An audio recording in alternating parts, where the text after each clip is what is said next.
In 1926, George Samuel Clayson published a series of parables that was set in the ancient city of Babylon. These parables became known as a book called The Richest Man in Babylon, and it has become a classic in financial literature. If you've never read the book, you'll be blown away by the tried and tested lessons it presents for accumulating wealth and riches. The story begins with a character called Bon Seer, who was a chariot builder, and Kabi, who was a musician. The two had become the best at their craft, but yet were poor and had no money. So they went out to seek the advice and wisdom of their childhood friend Arkad, who in stark contrast had grown very rich and amassed large fortunes. Arkad was the richest man in Babylon, and despite spending liberally and giving generously to charity, he seemed to have an endless amount of gold, and his wealth kept growing. So, Arkad told his two friends a story. He said he was once a poor man too, a poor scribe actually, who made a deal with a rich man to find out the secret to wealth accumulation in exchange for his work on a clay inscription. The rich man agreed and gave him a very valuable lesson. He said, "I found the road to wealth when I decided that a part of all I earned was mine to keep, and so will you." This is a very powerful lesson, and it's the premise upon which every rich person has built their wealth. Arkad, the richest man in Babylon, didn't make his fortune by spending more money than he could afford. He became rich by setting aside 1/10 or 10% of his earnings and invested it in ways that were sure to produce more income. This is the first law of gold, to put 10% of your income aside for investing. The book says, "Gold comes gladly and in increasing quantity to any man who will put aside not less than 1/10 of his earnings to create an estate for his future and that of his family." This law ties into the principle of paying yourself first. Rich people understand this very well. Paying yourself first is a proactive approach to financial freedom. A lot of people constantly complain about how little money they have. They'll always say, "No matter what I do, I always have nothing left at the end of the month." Or they'll say something along the lines of, "My job isn't paying me enough." Although these points are valid, if one actually assesses where their money is going, they'll realize that most of the so-called priorities, such as weekly dinners out or going out every week, are actually not necessary expenditures after all, and are in actual fact a huge toll on your income statement. So what you should do instead is put 10% aside every month, the moment you receive your paycheck. Before you pay the bills, rent, utilities, your mortgage, Netflix, make sure you've set aside 10%. The sooner you get started, the better off you may be, and the larger your savings and investment funds will get. Not only will you take advantage of compounding growth to help grow your money faster, but should a major financial crisis occur, such as a huge medical bill, a large car repair, or in a worst-case scenario, a layoff, you won't be as scared. The second law of gold is to invest your money. The book says, "Gold laboreth diligently and contentedly for the wise owner who finds for it profitable employment, multiplying even as the flocks of the field." Gold and money indeed is a willing worker. The richest man in Babylon learned early on how money works and how to put his money to work for himself. He was able to control his expenses and learn the difference between necessities and luxuries. A lot of people struggle differentiating the two. The rule of thumb when it comes to luxuries is simple. If you don't need it, don't buy it. It really is that simple. As your savings increase, you can start looking for profitable, safe investments to put your money into.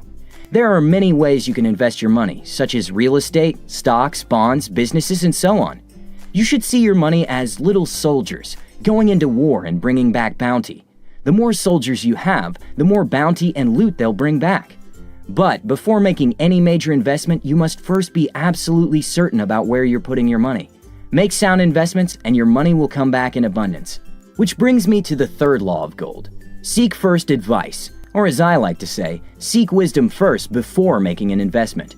The book says, "Gold clingeth to the protection of the owner who invests it under the advice of men wise in its handling." Look, you worked hard for your money, right? And you shouldn't lose even a single penny. So why would you trust your own inexperience to make sound investments? This is exactly what a lot of poor and some middle-class people do. They make investments out of their gut feelings or things they might have overheard from their friends, colleagues, or even on TV or the radio. What always eventually happens is they lose their money, or what they thought was a sound, solid investment was actually a scam. Very rarely would you hear that the investments were successful or that they made any money. The rich, on the other hand, seek advice from professionals wise in the handling of money before making any major investment. Just like you wouldn't trust a cook to perform heart surgery on your chest, you should also not trust people who are not skilled in the ways of making and handling money to advise you on where to put and invest your hard-earned money. This brings me to the fourth law of gold. Gold slippeth away from the man who invested in businesses or purposes with which he is not familiar, or which are not approved by those skilled in its keep. I think the best way to illustrate this point is with the help of my friend John. So, John has been following and practicing the first law of gold for 1 year now, and has so far saved up a considerable amount of money, a total of $10,000. So, my friend John is a reasonably smart guy. He reads a couple books a year and watches TV and YouTube videos on his favorite subject, investing and making money. Although, like I said, John is a smart guy, he has a very acute flaw in investing. Let's call it his Achilles heel. These are the kind of investments John and a lot of poor people subscribe to.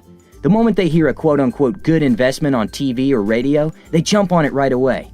You've heard it all before. This is one real estate opportunity you can't afford to miss. Or, invest in this stock, it's too big to fail. 2 months later, guess what?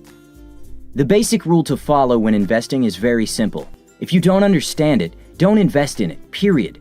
Or, seek advice like the third law suggests, from men wise in keeping and making money.